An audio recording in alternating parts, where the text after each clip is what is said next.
Thank you. Okay, we looked at this before. Let me kind of lay the foundation so we get aligned, everybody. The sales recruitment or recruitment of any job, foundational, likable, not going to be your friend, but will you get along with the people in the office, customers if you're in sales, trusted, ethical, and you either have experience or in your case, meaning all of you, the propensity to be coachable, to learn.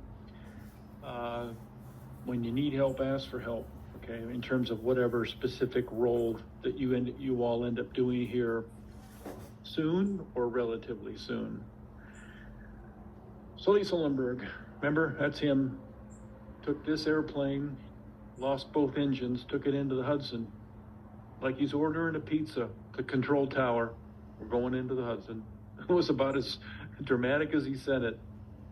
LaGuardia, one of the New York airports, supposed to go to Charlotte, obviously never got even close, and then on to Seattle. And he was approaching, it wasn't his final flight, but it was approaching his final time. He was going to retire with US Air after he'd had a career in the military. All right, we're not hiring an engineer, a nurse, an accountant, we're hiring a salesperson. Some of these competencies are on the list for other jobs. This is not independent just for sales. But when we interview people, we're looking to get experiences and your perspective on some of these competencies and skill sets that would matter to us. Why do they matter to us? Because all kinds of research has been done. Each company does it. Who are the best salespeople? Why are they so good? And what are some traits, competencies that they possess that we should go out and try and find some more people like them? Okay, recruiting. If you're in management, right now, let's say one side of the coin is you're in management, you're going to hire somebody, whether it's a sales rep or somebody working in an office, doesn't matter. What you would do is focus on the following. What do you need? What experience should they have? What competencies are you looking for, either demonstrated or in your case, bridge from the examples that you provide from your academic, your non-academic experiences, clubs, organizations, athletic groups, work, internships that could be applied. What do we have to have? Okay, college degree required in some cases for many jobs. Nice to have, you're gonna always get this 3 to 5 years experience. Well, you don't qualify. You don't have 3 years experience, let alone 5. It'll list that. That doesn't mean, I can't apply, they won't take me. If you feel it's worth the effort and time for that job and that company, have at it.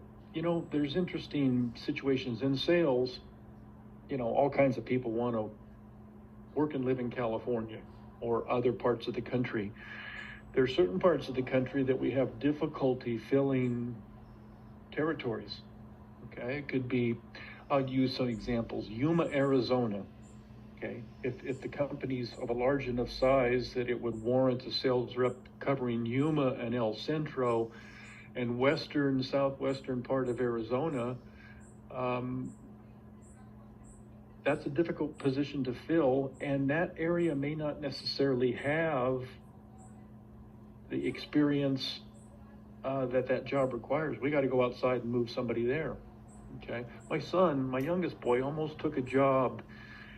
I shouldn't say almost. He considered it. He was living in San Diego, and there was a job opening with the company, and it was literally Yuma, Arizona. And he drove out, to his credit, he drove out to Yuma. It's like, I could live anywhere. Well, on paper, that always sounds good. He drove out to Yuma, and he came back, and I don't remember the whole gist of it. He's like, well, I could do it. I'd prefer not to, and I think I'm going to hold. And so he passed on the job and eventually got another job, in the San Diego market type thing. So it all depends. What balance? We don't want 10 new people. We don't want 10 people from competitors. There's some balance, and there's no magic formula.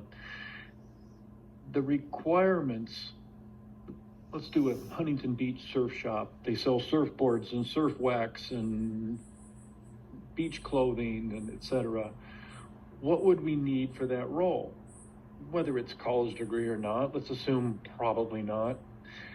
Do you surf? No, never done it. Would like to someday. Thank you for coming in. It may not be as quick an exit as that, but if you're going to be selling surfboards, you have to be knowledgeable. You can't be book smart on that. You have to know the products and the hobby and the surfing. You just have to. I mean, I can't imagine a surf shop not hiring anybody that doesn't know and love to surf. Fine. These are two ends of the spectrum. This is dated. Might have been Fortune magazine. I think it was. They had an article years ago of Enterprise Rent-A-Car hiring people, their philosophy, and Microsoft. And they were as far, and this is why they chose them, they were as far on the end of the spectrum as possible.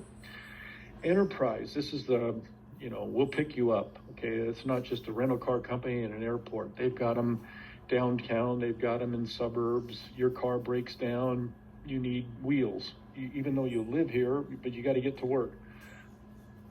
Enterprise, the philosophy was, get the person that, for lack of a better word, parties, has fun, is social, is the life of the party, because that person, man or woman, is going to be going into car repair shops and convincing them to put or to link up and have a phone call with the Enterprise rental car company. You don't have to have a loaner. Don't have to worry about that.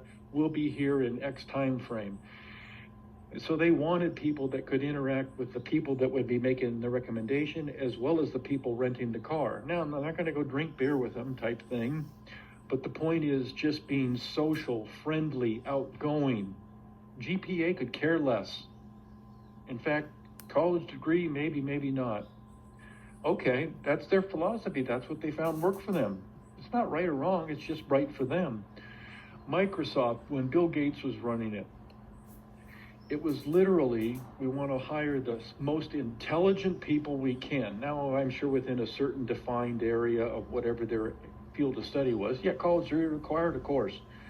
But just the smartest people, not even really GPA. They must have given them some sort of IQ test. They give you whatever you want. You don't have to agree to take it or do it with any company. And they were basically socially misfit, don't care. Shy, introverted, this or that, don't care. Now, they inherited some issues in terms of collaboration and teamwork and whatever, and they must have felt if we can just get the pure rawest talent available, we can sort through that other. Easier said than done, both of these.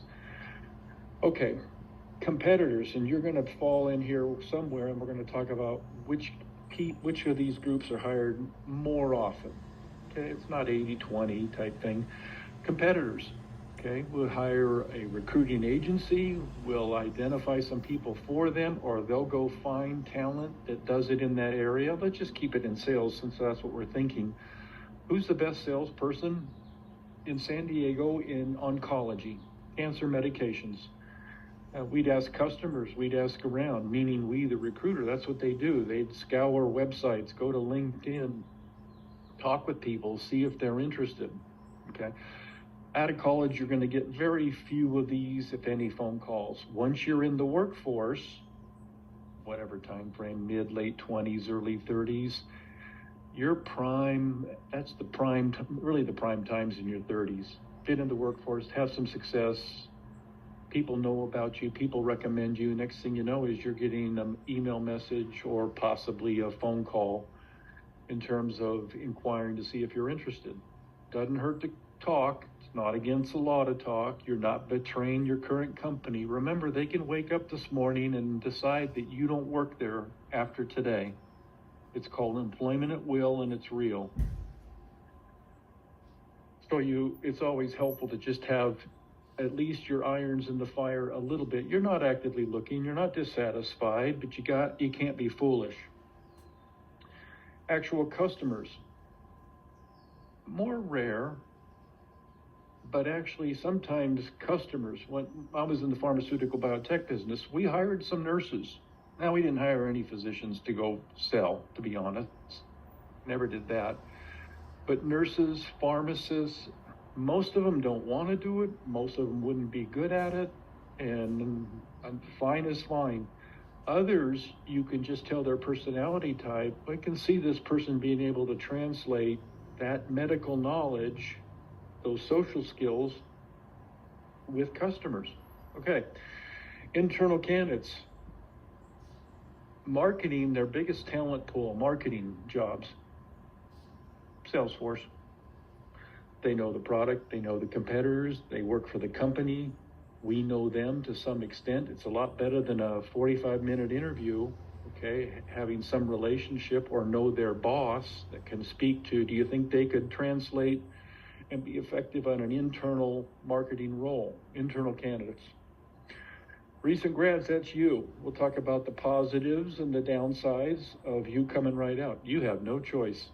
Your parents had no choice. I had no choice. It is what it is.